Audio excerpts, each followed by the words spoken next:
the only way I win or lose is because I messed up or I did well. Yeah. Like when you work out with people that are better than you, it makes you better. You can only compete with yourself so much. If you run with people that are faster than you, bike with people who are faster than you, the tides rise. What's up, guys? Welcome back to the 8 Limbs Podcast, episode 31. Today, we got none other than the main man, my boy, Joey Miuccio. Let's go. Man, happy to have you here. Yeah, thanks for having me. So, in pure Joey fashion, we decided to rock our athleisure clothing today. As always. This is how it is. ASRV, some canes, a cutoff. Yeah, that's be comfy. This ain't be life. So, diving right in, I think the first thing that I want to get into is that where you're an airline pilot. If someone doesn't know who you are and what you do, how would you describe that in as few words as possible? Who are you and what do you do? Yeah, I usually lead with airline pilot. I just feel like it hits a little harder than like content creator. But yeah, basically, that's how I lead. I'm Joey Miuccio. I'm an airline pilot, content creator, hybrid athlete, Ironman, marathon runner, weightlifter. Now doing some more MMA stuff. Fitness psycho. Yeah. How did that happen for you? Like the pilot thing, I'll get into in a minute, but how did you get into fitness the way you got into fitness now? Yeah, I feel like for a lot of us, it's like sports is like where it all starts. For me, I just played every sport under the sun, like as a young kid. And then I really got into wrestling. Wrestling was huge for me in high school. I wanted to be the best wrestler.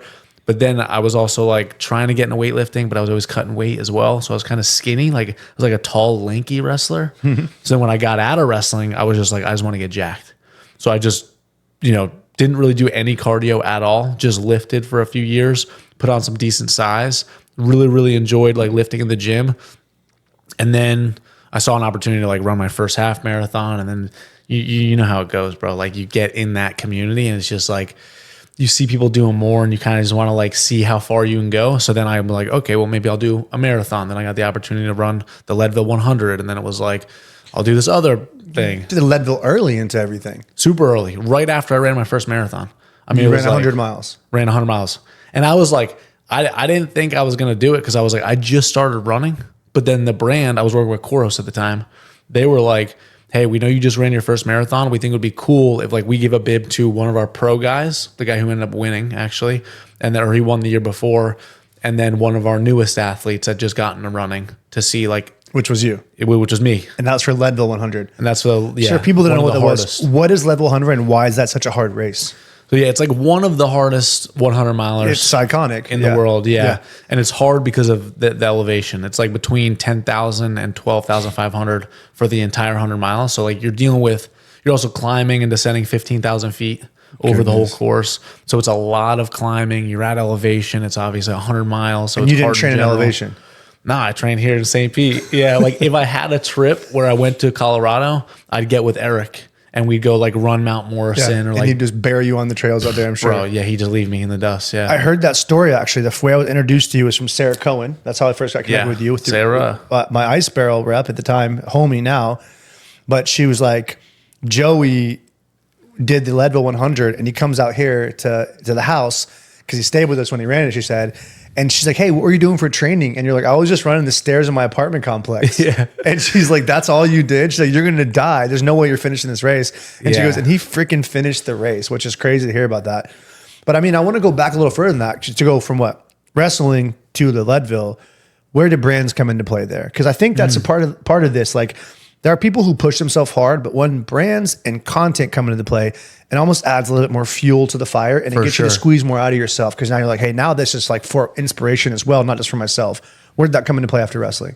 Yeah, probably a little embarrassed to say it. I don't think I would have ran 100 miles if it wasn't for brands. Which is powerful to hear. I would have never got the opportunity to run the Leadville 100. I probably would have never even thought about wanting to do something like that. But it was like, well, I ran I ran the marathon. Maybe I could do this. You see other people do it.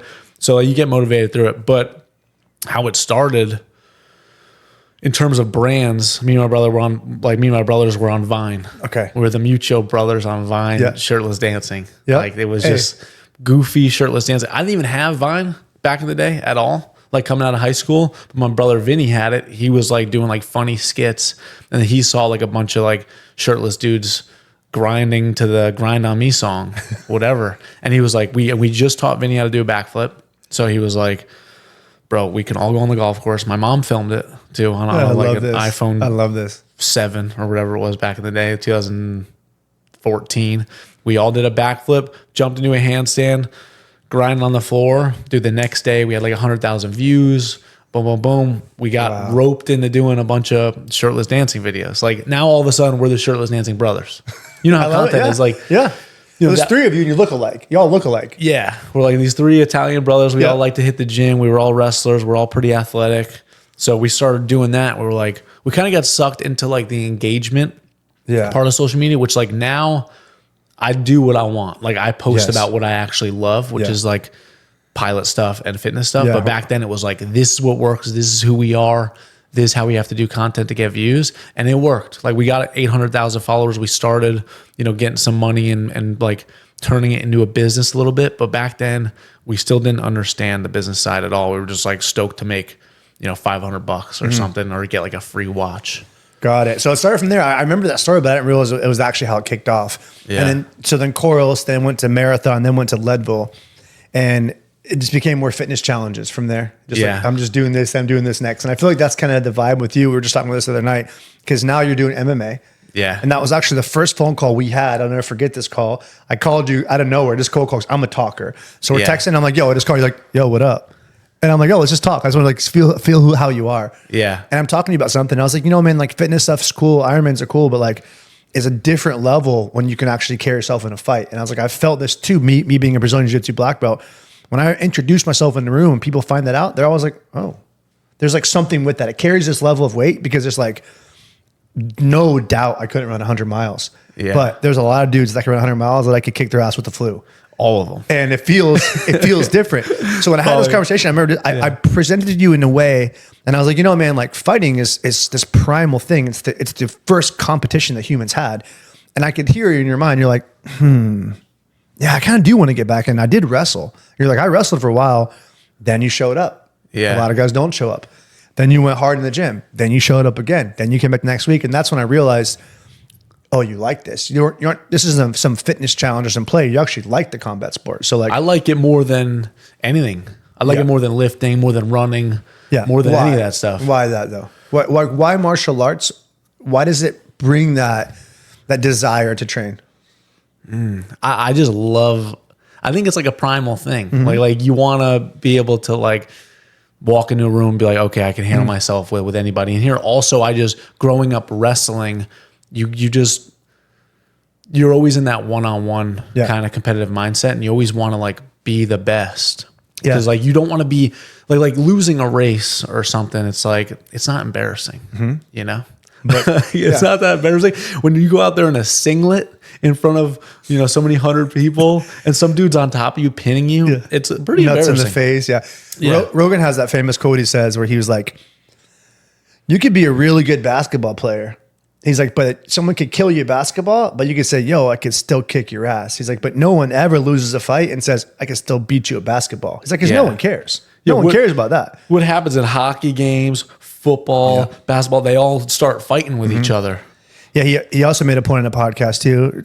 Shout out to Rogan, the godfather of these clips, but he's like, you could have a basketball game on one corner, Major League Baseball finals on the other corner, and then the Super Bowl on another corner. And two dads start fighting, all eyes are going to watch the dads. Like we're hardwired to watch combat. It was the original sport, and we have to see how it plays out. Yeah. And I feel like there's that mentality where it's like, this is why I think you're drawn to fighting. I think all of us are, if you haven't identified it yet.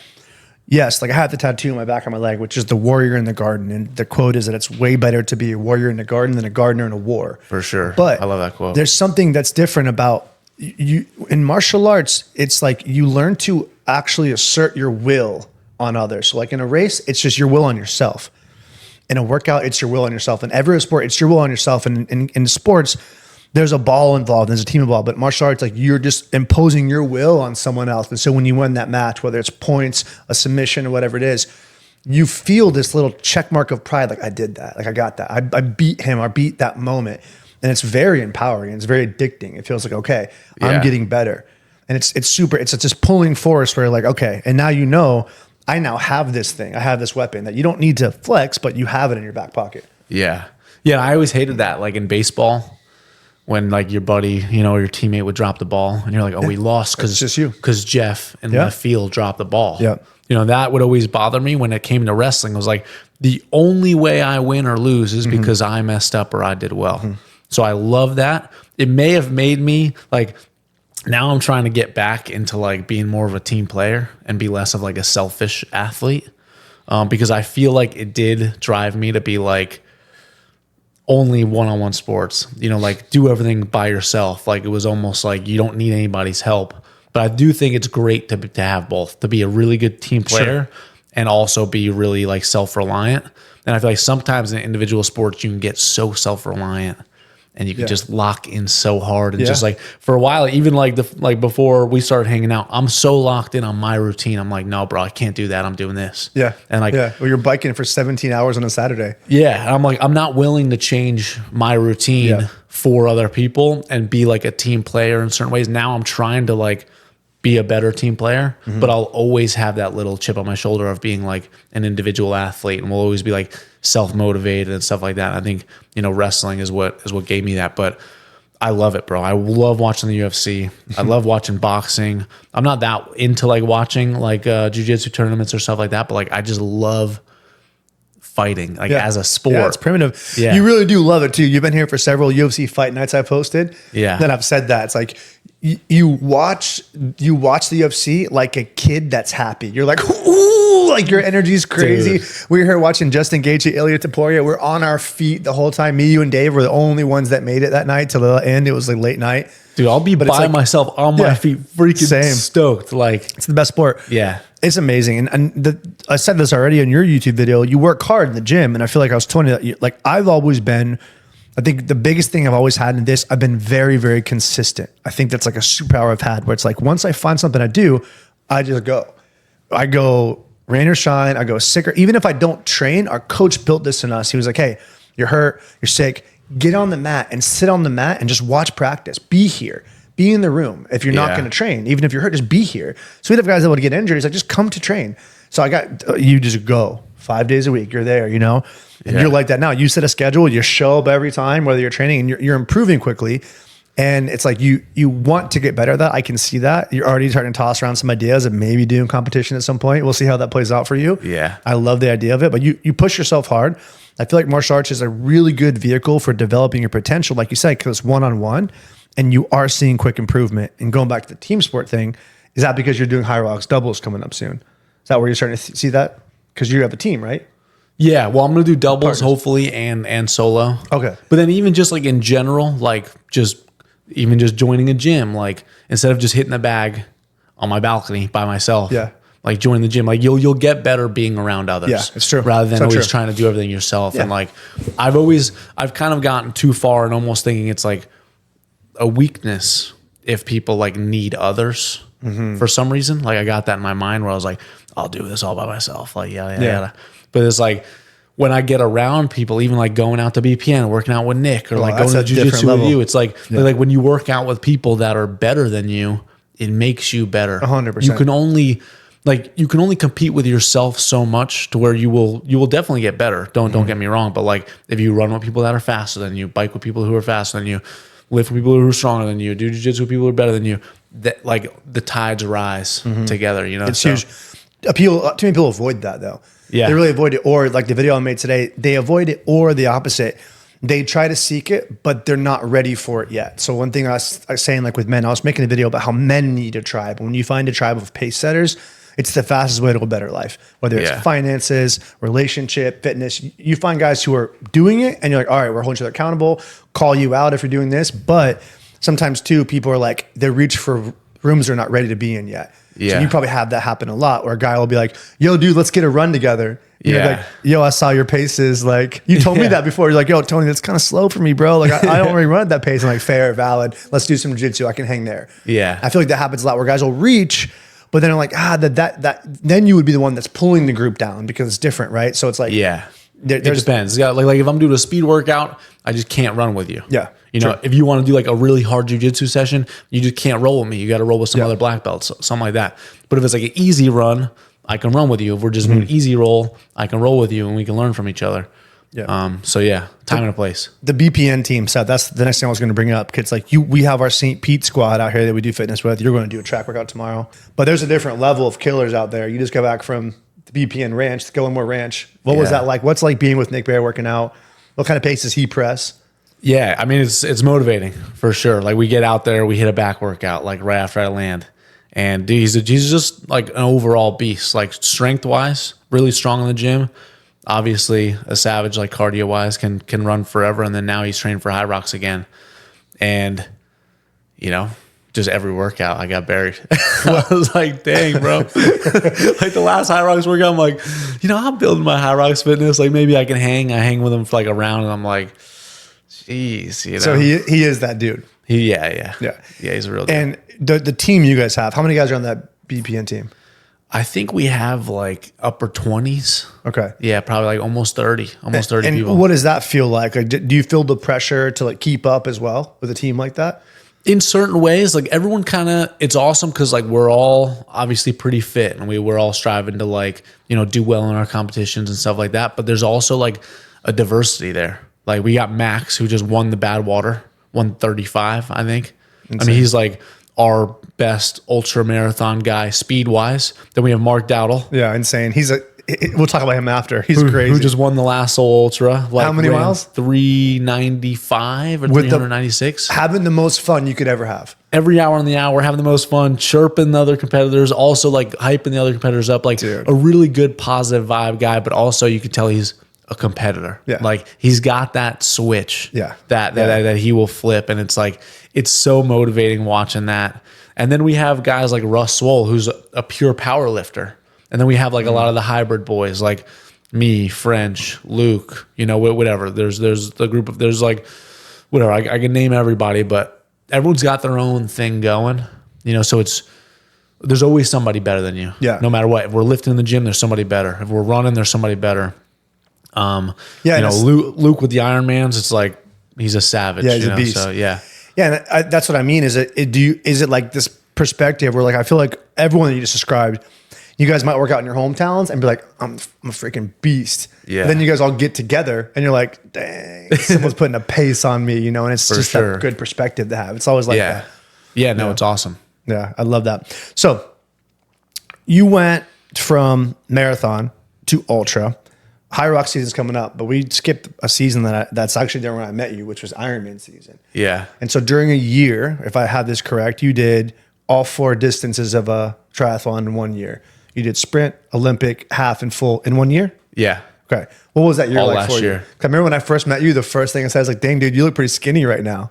And you're like, dude, I hate hearing that. I'll put it back on. You put it back on fast. Yeah. But you were training your ass off. I was seeing it on social. Insane to watch. Describe that year to me. Yeah. Like when I have the goal, I like to go all in. You know, and in the beginning, I was a little like, you know, I got the ego of, you know, wanting to always have a certain physique and stuff. But like my goal last year was go sub 10 in the full. And I was like so locked in. Like, so I was just training my face off. Where'd that number come from? I think it's just like, it's like the benchmark in the Ironman world. It's like the standard. It's like the standard of like it's very similar to the sub 3 marathon. Yeah. Like people are like, which is very hard to do. It used to be the Boston qualifier. Now you have to get even faster. But it was like sub 3 is a very respectable pace. Which is what pace? 7 something? 6:45, I think. For 26 miles? Yeah. Oh my God. Yeah. It's cooking. It's pretty fast. Or 6:48, something like that. Insane. But yeah, so sub 3 for the marathon, sub 10 for the Ironman is like a very respectable number. Okay. So you knew you were doing the full Ironman when you did the first sprint?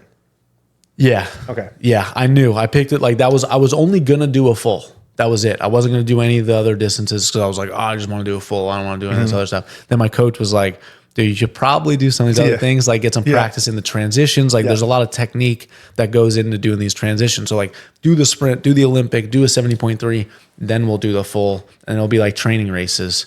So yeah, dude, I was locked in. I was barely lifting at all. I trained pretty much the entire year, like 10 months, start to finish, busting my ass. Like I don't think I had any days off really, like between running, lifting, swimming. What was the longest workout? Like the longest workouts you did? Ooh, the bike, right? Oh, like for sure. But then you have like bike, run, and swim. The bricks are hard. Yeah. So you'd have like a day of 6 hours of workouts or something like that. So it's like a full-time job. You know, I was training 20 to 23 hours a week, something like that. But it paid off. I went, 9:46. I hit my goal, but it was too much for me. I realized, okay, this is something that I want to do.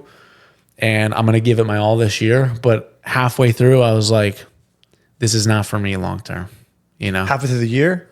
Yeah. Yeah. You're like, let me just get this goal done. Yeah. Yeah. I was like, this is a bucket list item. I'm not doing this long term. First thing you said to me after I said that, I was like, Dan, you look kind of skinny. You're like, dude, it's bro lifts and steak for me once this thing's done. You're like, I'm eating steak and I'm lifting. Yeah. You put it back on quick though. Yeah. You got swell quick. I've been trying to just get big again. Yeah. That would have been a hard year though, man. I saw the days on the bike and you weren't even biking outside very often. You were biking on the trainer, which to me is just, I love cycling. I've been a cyclist for years. That's the joy of the bike, is that you're seeing things, you're smelling laundry dryer sheets, you're smelling barbecue, you're out in the world, you're just getting it. So you're not bored on the bike. Yeah. Joey's just in his apartment on a trainer, 5.5 hours sometimes. And I was like, that's a different level of psychopath to be able to complete those workouts, you know? Yeah. I wish I would have joined like some group rides and done more outside stuff. I mean, I would do my long runs outside on the weekends typically, but sometimes like if I'm on call or whatever, if I feel like I need to like get stuff done really close, or if it was like while I was actually on call, I need to be like at home. And I got called a couple times on the bike ride. Like if I was riding around St. Pete, I'd go out and then I get called and then I'm like, dude, now I got to ride back. I got to get my stuff ready. So it's like, sometimes I just be like, was that something you planned ahead, or was it like you went in to be a pilot and you knew like, hey, I'm going to go into on call as my schedule? Or did you like, hey, I'm going to be a full-time pilot, and it kind of just like happened? Yeah, dude, I always knew the schedule was good as a pilot, but everyone always said you want to fly a line. Like flying a line, you have more schedule flexibility. Like you can drop stuff. You can fly a line means what? It means like you fly like a full-time schedule. Okay. So there's line flying, and then there's like the on-call or reserve flying. And growing up, everyone would always tell me like reserve sucks. Because you have to be ready at moment's notice. Yeah, because you can get called and you got to go, and you get less guaranteed days off. So I have like 12 guaranteed days off. If I flew a line, I would guarantee fly 15 days, but I would guarantee have off 15 days. So it's, you know, but so everyone always like was like, this is better, that's terrible. But then when I got to the job, I started to realize I love reserve. Like, this is great. Yeah, it works out well for you. Yeah, I was like, for like an entrepreneur or somebody who wants to like run other things, like have other businesses and have other streams of income and wants to like pour more time and energy into things other than flying, reserve is the best, because a lot of times you don't get called. If you do get called, you're like, whatever, sick, I get to go fly.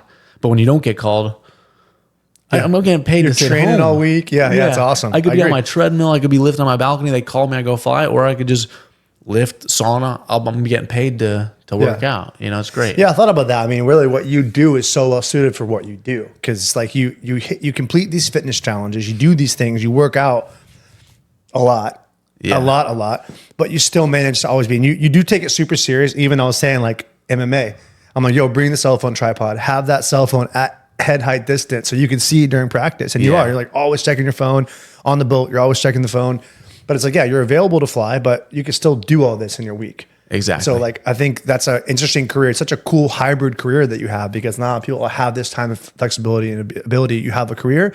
It's a respectable career. It's a very needed career, but you also have another career in the fact that you're influencing, inspiring a lot of people in fitness and getting paid to do that too. Yeah. So it's like, you didn't plan that. It just kind of happened. Yeah. Yeah. Totally just happened. I always thought like, oh, once I start making money flying, like, this content thing is like whatever, like I don't need to do it or whatever, like that'll become my main thing, and this will just be like this side hustle thing, when really what's happened is like this has become the main thing, and I've kind of turned that into the side hustle thing. But at any moment I can shift that. Like if I want to fly a line or fly a lot more and like pull back on, you know, the social stuff, I always can. Yeah. So it's like I can always just kind of pull those levers and do one you know, more options or less. are powerful, man. I agree with that. So we're here in St. Petersburg, Florida, and I know you've lived a few places. What do you think about St. Pete lifestyle? I love it, bro. Yeah, I think it's great. I mean, I lived, you know, I've been all over with flying and like had like little spurts here and there, but mostly I've lived in Melbourne Beach and over here. And obviously this makes more sense for me for work because it's close for work. So that's what truly brought me over here. But the area's grown on me. I didn't know how good the sandbar life was here, how good the fishing and boating is here. And like, that's why we both love to do that stuff. Yeah. So like I'm on the boat a few times a week. Yep. You know, it's epic. The weather's great. I love where I live. It's convenient. It's right downtown. It's like, we got a cool little community here. it's just an epic spot. Yeah, dude, I love it. The sandbar life too. We were talking about that. Like Joe and I both have boats. We spend a lot of time in the weekends out at sandbars. We'll pull up on the boats and just nose up on sandbars, hang out, throw the football, bring some homies. It's an amazing time. But it's like there's so many places you could live around our area, if not here, and you'd be so far from sandbars. Yeah. So your only thing to do with the boat is go fish it or go offshore. But as far as parking, St. Pete has like 7 sandbars in like a 5-mile radius. It's absolutely incredible. Yeah. The downtown area is amazing. The food scene's amazing. St. Pete's such a hidden gem. I've been a lot of places too. I think it's one of the best lifestyles you can have. I raised my daughter here. We've got a golf cart. We live a mile from downtown. So we just live in this amazing city where you have everything. Weather-wise, it's hot as shit. Super hot so right now. Don't get it twisted. It can punish you if you're out trying to do outdoor endurance stuff. But it is amazing where you do have an incredible fall where it's like in the 70s, and it's the best lifestyle. It's like where you live dictates, I think, so much of your happiness. Yeah. And you live in a place where it's like we can be outside all year round and we can actually live this life and live this city, you know? Yeah. And some people, like when I do hear people say like, oh, I don't really like Florida or whatever, it's like, well, do you like to go to the beach? Yeah. Do you like to go on the boat? Yeah. Do you like to like be out of the pools? It's like you need to love the activities that state and that environment gives you. If you don't love that, then it's not for you. You know, but I love boating. I love fishing. I love just chilling at the pool, whatever. So like this charges me up. I agree. You know, more than any. It's always adventure because the ocean's different every time you get out there. Exactly. One of my funnest memories of this year was when we almost didn't make it out of that sandbar last time. We had our friend Sarah and some homies come in for the Kanye West concert. Last minute, me and Joey took some friends out on the boat. We actually loaded up on my boat, and Joey came and met us. We pulled into Irma's Pass, a little inlet cove sandbar that's got such a treacherous little pass in, and tide's going out. And all of a sudden Joey's like, yo, I think we need to get out. Now Joey's in a Pathfinder. You float in what, 12 inches? Yeah. He's got 12-inch draft. I've got 16, which is a little bit deeper. And we start heading out. He goes first, thankfully. So it gave me confidence. If you wouldn't have been ahead of me, I probably would have been like, yo, I'm leaving the boat here. I'm trying to figure the way out of here. Yeah. We're going out. I'm bumping bottom. I'm seeing 0.9 on my depth finder. And I'm just got a boat full of people. And I'm like, this is going to suck so much. When we get beached here, I got washed up on shore and I'm stuck. Next thing you know, we break through. And then there's this moment of just the music cranks. Joey starts whipping donuts around us, and we just dip out and go to the next sandbar. It was just a perfect St. Pete scene. Yeah. Sarah even told me, she's like, that moment was like, that's St. Pete. She's like, that's why you guys like it here, you know? And I love exactly, that, bro. The boat life's special, man. So what kind of fishing do you like doing the most? I mostly do inshore because my boat is good for inshore stuff, like shallow stuff. So, you know, I mostly fish for like snook and redfish and trout and sometimes like drift the inlets and get on some sharks or some tarpon and stuff. But I want to get more into going offshore. Yeah, we're going to get that soon. Yeah, I've done a little bit of it. Got some grouper and some snapper and stuff, but I'm not good at that stuff yet. I don't know how to. We got Randall Shaw. We're going to grow out with him. He keeps reaching out. So Captain Randall Shaw, great YouTube captain, got a phenomenal social page. Yeah. Absolute expert at any kind of fishing that can be done. I think I'm going with him on the Monday that I get back or Tuesday that I get back. Oh, you guys are going to go out? You already planned? Okay, perfect. Yeah. Yeah, dude, he's the man. You guys went before, right? Yeah, he took us out. We didn't do too much offshore. We did about 8 miles offshore. He put us on fish. We got kings. Nice. Right offshore. We got shark. I mean, he knows fishing so well. And so having guys like that make a difference. I love fishing, man. Fishing is one of those things, especially when you're shark fishing. It's like man versus beast in the purest form. Yeah. If you hooked up with a shark and you're like, same thing. It's like, yo, I got to get this thing in. There's not too many obstacles. Sharks aren't going to put you in the rocks, but they'll test that grip. They'll test your willpower. They'll be like, yo, you want to cut this thing off or do you want to get it in? You're 45 minutes in and you're exhausted, you know? It's like... Dude, it's exhausting. Yeah, it is. Especially when you're just having the forearm, you know? Like you don't have me and Dante were taking 10-minute turns. Like you go, I go. Last one, with that last one, it on was the spinner. Dante's the guy that does a lot of video content for Joey, right? Yeah. On the last shoot you brought him in for the MMA gym, he killed it with that shoot, man. He put such limited, he wasn't moving around a ton, but he knows the shots he's going to get. His color grading's flawless. The way he edits was flawless. He's got vision. Like he sees things. Yeah, kid's awesome. And he brings it to light. Every time, like I'm just like, yeah, bro, let's do this, that. Like I'm not super strict about like, we need to do this and that. And then he comes back with the edited video and I'm like, yeah, nailed. How do you get the shots? How do you go about shooting stuff for brands? Conceptualizing it, executing it, like what's it look like for you? Yeah, I mean, sometimes they have a strict brief where they want you to say a certain thing and it looked a certain way. So you kind of have to like, you know, give that to your videographer or just film it yourself. And sometimes they just leave it up to you. Yep. And then a lot of the times, a lot of the brands that I love to work with aren't strict. Mm-hmm. They're just like, share our stuff as organically as possible, you know, share your code, whatever. and do your thing. And that's how I like to do my brand deals. But there's a little bit of everything. There's like brands like that. There's the bigger brands that are super strict, typically like a higher budget. And then there's brands that I'll just give straight content to, and they'll run it as ads. Yeah. And I won't even post on mine. Like I know you do a lot of that. I prefer that. Yeah. Over everything else. Sometimes that's super nice because then it's like, I don't even have to post it. Yeah. And either way, the money's like still coming in. So I love that as well. But yeah, I love it to be like a brand that I truly love, like Kane or like BPN. Like I just use it on a daily basis. Yeah. Shout out to Kane. So it's like, it doesn't take that much effort from it because like I'm always 100%. In them or I'm always using you already the like them. Right. Yeah. Yeah, as far as the brand deal side of it too, it's like I come from the market. I've been in marketing for 10 years. When I got into the brand deal space, which is just about 4 years ago, I originally was just doing brands like product trade. I was like, hey, I get this sauna, I make you a video, that's the deal. I didn't understand more. It was Eric Henman who taught me the structure of like, yo, you could be getting paid for this. Yeah. Having the marketing background, I was like, oh, okay. And now, I mean, I make a lot of money from brands and I'm very grateful for it. Yeah. But the deals that I prefer are whitelisting ad deals. I think that's the way better deal. I do turn down a lot of brands though, because it's like, if they ask me to say something and I'm like, that doesn't seem authentic, then I'm not going to say it. Sometimes that just washes the deal out. Hey, well, we can't do this deal then. Fine, no problem. I'm okay with that.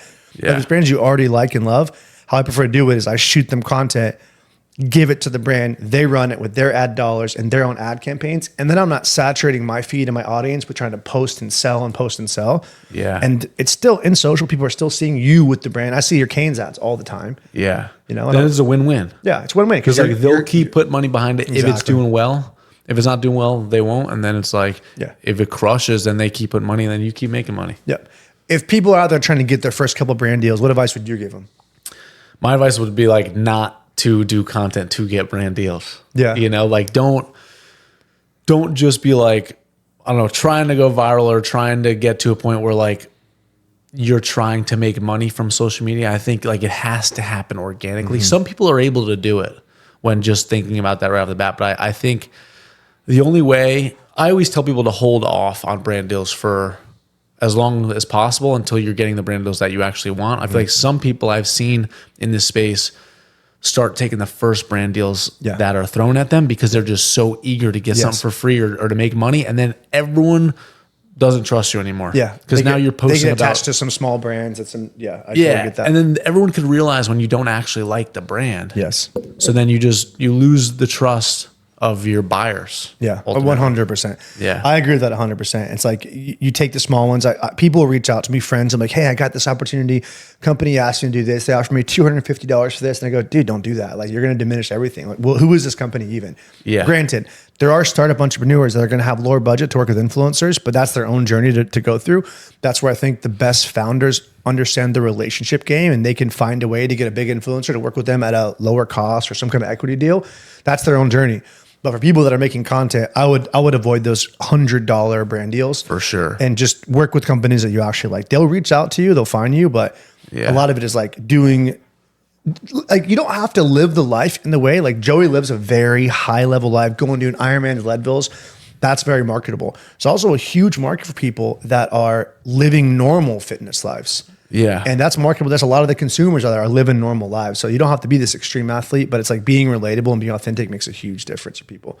Yeah. And even outside of fitness, like legitimately anything that you're passionate about, like people make boatloads of money. I always say the same like scenario, but like there's like a candle influencer out there. Yeah. Right. That crushes it selling candles. Yeah. Melania gets Lola brand deals. She gets brand deals with home decor stuff. Yeah. Makeup home decor's stuff. huge. Yeah. Lola paid her well for Christmas campaign, you know, like makeup's a huge, like, I don't know. Yeah. There's other stuff you can do. When it comes to content nowadays, right? Like chasing views, chasing virality. That's how it started.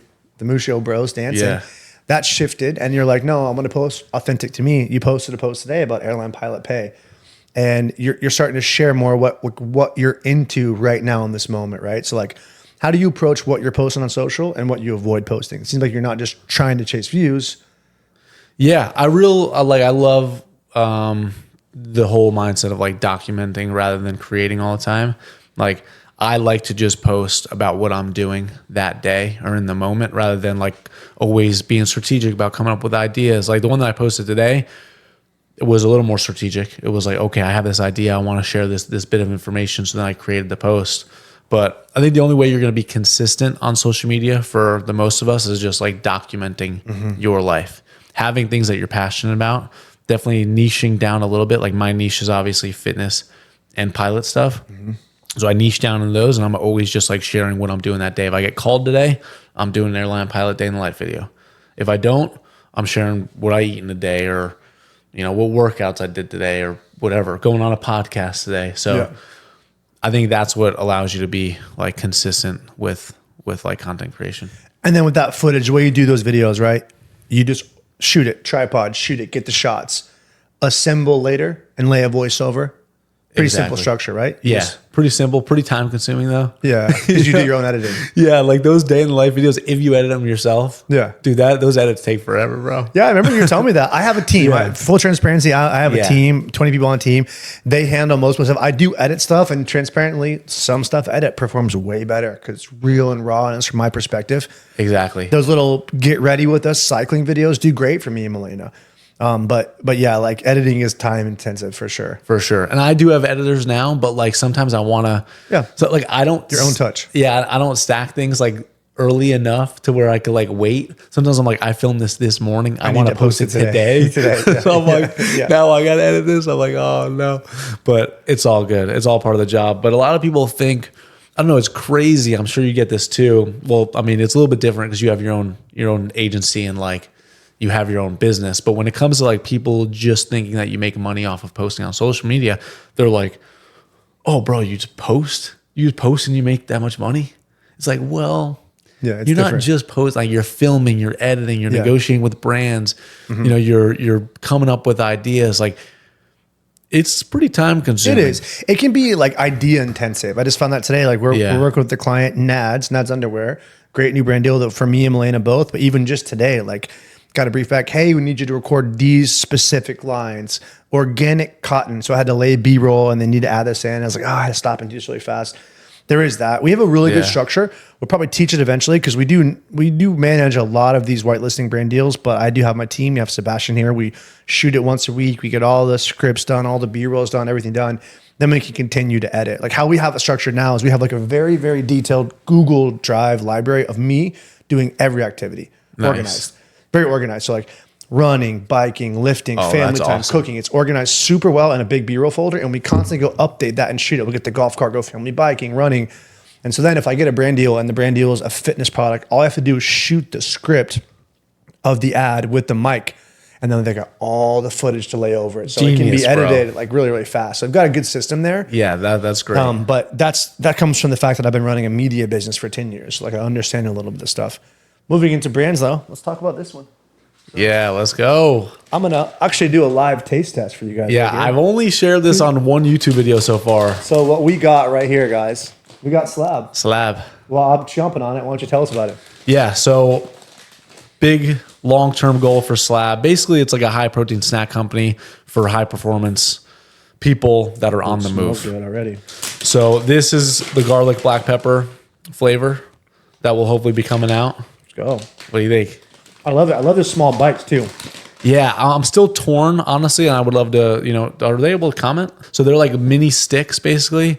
I'm very torn between sticks and strips. But my goal would be to be on airplanes, be in airports, and be there for people who want to focus on a high protein diet, minimal ingredient, high protein diet. Rather than when you get on an airplane right now, like what do they give you? Biscoff cookies, crackers, bro. It's nothing but carbs. Sodas, yeah. And it's not like, meat is like a new product, but I just feel like there's nobody getting it on the airplanes. There's nobody really marketing it as like a good travel snack 100%. where when you're sitting down on an airplane for 3 to 11 hours, like you shouldn't be eating a bunch of carbs. You should be eating protein. Like you're not fueling a workout. Like why are we carb loading while we're sitting on an airplane?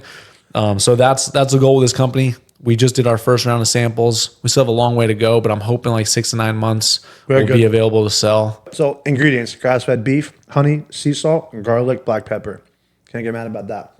It'll just be beef, salt, and red wine vinegar for the original flavor, and then we'll start adding some other stuff for some other flavors. Yeah, but super good. That's sample number 1, so we'll make it even better. I love that. Our good buddy Clay just got in a little bit of heat for talking about the hospital the hospital foods, and it's like the same thing. The same week, you know, you made a video about what airlines give you. He made a video about the hospitals give you, and it's like it's so people can see through the silver lining now. It's so easy to see. It's like living here in America, it's amazing, but like everything is geared to make you comfy, to make you fat, and to make you sick. Yeah, and you really have to fight the system and kind of rebel against that, or you're going to end up in that same boat. If you eat the food, if you go through drive-thrus, if you eat the norm, if you get on a plane and eat what they give you, even portion sizes at restaurants, is like you really have to start to like self-educate and be disciplined on what you consume. It's a huge part of it. It's crazy at the hospital, like at a cancer hospital, like what Clay shared. It's fried foods, greasy foods, browns and grease. Yeah, yeah. It's like, but then they're just pumping you with medicine. Yeah, but the food that you eat is just some random super unhealthy stuff. It's a crazy thing. I think it's because it's cheap, right? Like these companies, they want to make money. Like it's more cheap than that. It's because they want you sick, bro. What is the diet like of a hybrid athlete airline pilot? I just do like a super well-rounded diet, but mostly focused on protein. Tons of vegetables. I know you eat them vegetables. Yeah, yeah. They always give me crap for not doing veggies. And honestly, you sent us broccli in the group chat. Yeah. I'm getting better. Yeah, I'm getting better. I just won't cook vegetables myself. I'll buy them. Like if I'm ordering out, I'll get some veggies here and there. But I just think about carbs, fuel my workouts, and proteins recovering. It's the fuel you need: carbs, fat, and protein. It's 100%. Exactly. But I should get a little bit better. But walk me through like a normal, like you share this a lot, but like for the clip, right? Like for Joey, what do you fuel on mostly? Like what are like the 10 staple items you buy at Publix? Yeah. So I'll just go meal to meal. First thing in the morning, just coffee, electrolytes, water. I'll usually hit a cardio workout in the morning. After, I'll do my breakfast, which is like 5 eggs, yogurt with peanut butter, and 2 pieces of toast, or maybe like a bowl of cereal. So carbs, protein, a little bit of fats. Sounds actually delicious. It's great. I just had a bowl of cereal, actually. I actually love cereal. Yeah. So sometimes I'll do the bread, sometimes I'll do the cereal. And then typically for lunch, I'll just do like a protein shake if it's like post lift or something. Blender or shaker? Blender. Okay. Yeah, I'll usually blend it up. If not, I'll do like a chicken salad wrap or something small for lunch. Maybe nothing for lunch, and then I'll just have a big dinner, which would be a pound of ground beef, half a cup of rice, some pickles, and my favorite sauce on top. What's the sauce? And that's it. Usually like a Chipotle. Yeah, Chipotle sauce. I see that bowl. I hate pickles, but I will try it one day. I have to try it because I want to try different flavors. The pickles is like. How often do you cook like a steak? Like, do you ever cook steak for yourself? Yeah, or a steak. I'll do the same thing, like steak over rice or steak over salad. I love like a steak salad with some like little almond slices with an Italian dressing. So good. Alcohol. Very rare. Yeah. Very, very rare. A few times a year, I'll get wasted. Yeah. You know, I'll let loose, whatever, at a wedding or like 4th of July, something like that. Yeah. But I'm not one to ever, I just don't have alcohol in my house. Like I'm not just going to like watch baseball and drink a beer. Right, you know, it just doesn't make sense. If I'm out on the sandbar, every once in a while, obviously if I'm not on call, I'll have a beer on the boat or something, like one. I've never seen you do it, but super rare. Yeah, super rare. Yeah, I've seen you. We did have some sandbar hot dogs one day though, but they were all beef, 100% Angus. Yeah, that was solid. You know, it's like we got to live life for sure. I'm not super strict. Especially you get around fitness people and fitness influencers, and they'll ask questions. Even myself, I'm not as extreme. People will ask me, clients, people, hey, do you ever have like a donut? I'm like, bro, I have a donut all the time. I'll eat candy. I have a daughter. You know, we live life. Dude, I'm trying to live this thing. At the fight night, I ate like 8 cookies. Dude, those cookies were demolished. They're so good. But like, I'll post that on my, like, whenever I go flying, I don't travel with meals. People are like, oh, bro, how do you meal prep when you travel? It's like, I just don't. Like, when I'm out, I'll grab Chipotle. Or like, dude, the other day I was on a trip, I grabbed fried chicken and a flurry, like an ice cream, whatever. Delicious. Shake. And then people comment, they're like, bro, if I ate like that, I'd be fat. Yeah, I was like, but you don't do it every day. You don't. Yeah, I don't do it every day, and I'm burning the calories. Exactly. You know, so it's like you can eat like this if you work out like this. That's the thing too. I mean, this is a post that I'm going to make, but I want to hear your thoughts on this, right? Because I feel like this is I'll be 42 in December. I'm lean. I feel great. I feel like I perform well. I'm really happy with where I'm at athletically. Yeah. And especially for my age, but I feel like best shape of your life. Yeah, I am best shape of my life right now. I feel good having guys like you and David. We're staying active. We're staying at it. Yeah. But the perspective is, I'm like, man, for the traditional gym bros, the guys who are just lifting weights 5 days a week and that's it, maybe the occasional incline walking, I think that is like, it pales in comparison to living the life that we're living, which is like running. I'm running, biking, MMA, so I'm getting 5 to 6 cardios per week.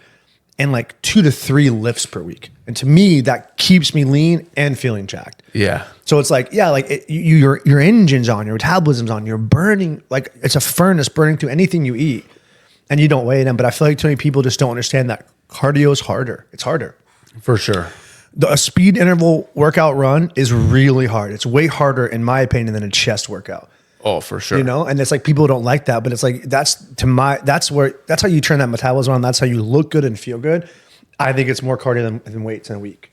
Yeah. But I want to hear your thoughts on it. I like doing it all too. Like, but volume per week. Yeah. Are you doing more cardio or more weightlifting? More cardio. Right. Yeah. Still more cardio, and I'm in more of like a strength building phase, but I'm still doing more cardio. Yeah. Because between HYROX and jiu-jitsu and kickboxing and running, more cardio. Yeah. You know, I'm lifting maybe 3-4 times, but every HYROX workout is like a little bit of lifting and cardio. Yeah, they're the hybrid. So it's a good mix of both. But yeah, I've been in spots where I only lifted, didn't do any cardio, and pretty much where I only did cardio and didn't really lift.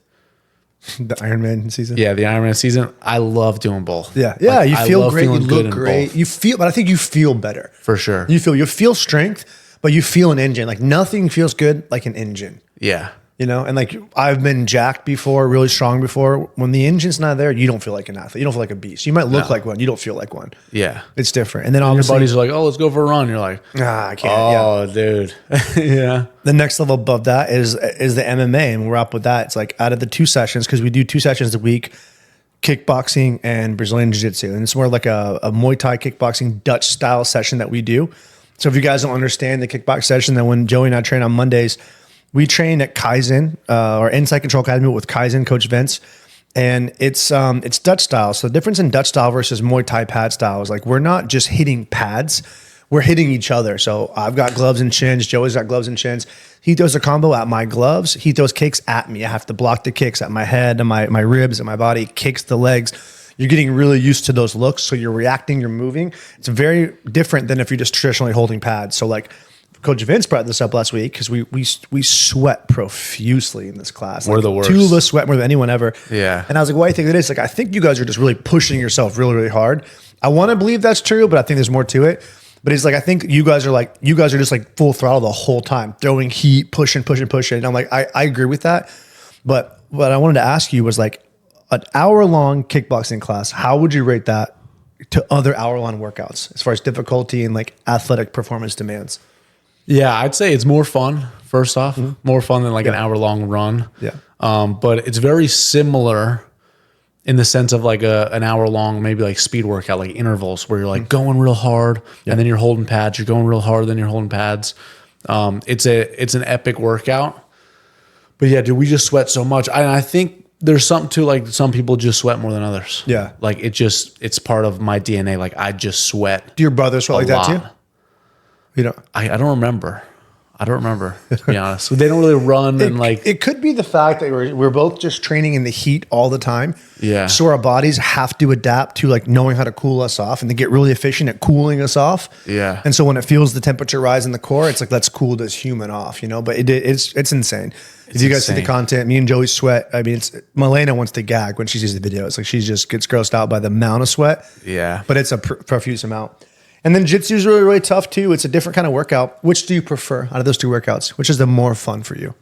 It is more fun to strike. Yeah. For sure. Yeah. Which is why more people do it. Yeah. I grew up, obviously, like I'd say I'm a better grappler than I am at striking. Yeah. You're a great wrestler. But it's just more fun to like hit something. It's because problem solving. You're aiming, you're throwing, there's so much happening. So your brain's occupied and your body's occupied. Yeah. That's the difference that I think like a run. Just your body. Your mind's drifting in a run and your body's there. Yeah. But it's like in kickboxing, you're like, okay, what's the combo?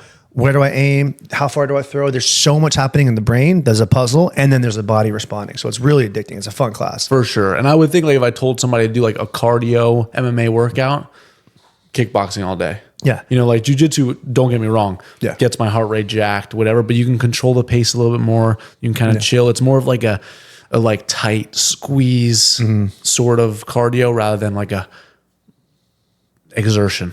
Yeah. You know, like kickboxing is. Jiu-jitsu is way harder for many reasons. It's just more physically tougher. For sure. A lot of guys, I brought probably in St. Pete, probably 30 guys into that fight gym.